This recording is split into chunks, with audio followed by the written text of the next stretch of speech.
نبود یک انجیو ها باعث فاسد شدن دین در جامعه میشه. یعنی شما مواجه با یک دینی میشید در یک جامعه که کاملا فاسد و کاملا بی‌ارزش. اولین چیزی که در همه ادیان شما نگاه میکنید دو جمله است: آنچه که برای خود نمیپسندی برای دیگران هم نپسند، همسایت رو هم دوست داشته باش. این دو جمله در تمام ادیان حضور داره. این دو جمله باعث میشه که نگرش‌های دینی اگر انجیوها حضور نداشته باشن، جوانان حضور نداشته باشن، مردم عادی حضور نداشته باشن، دین دچار فساد بشه. چگونه فسادی؟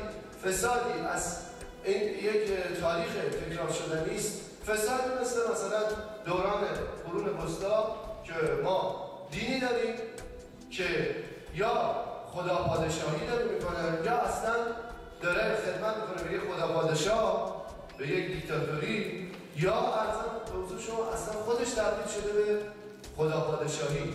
یعنی یا مواجه با آخوند درباری میشیم یا آخوندی که شده خودش دربار به یک عبارتی.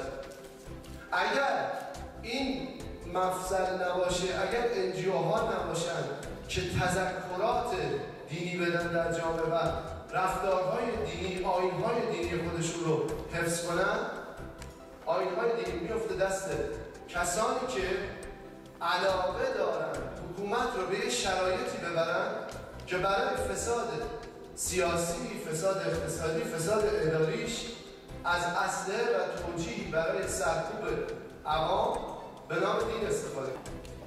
اگر در جامعه ما فقر داشته باشیم به معنای آن است که دینی که در جامعه داره صرف میشه دچار مشکلات جدی شده.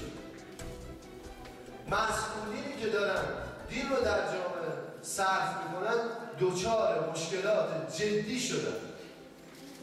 اینا باید با جسارت و با قدرت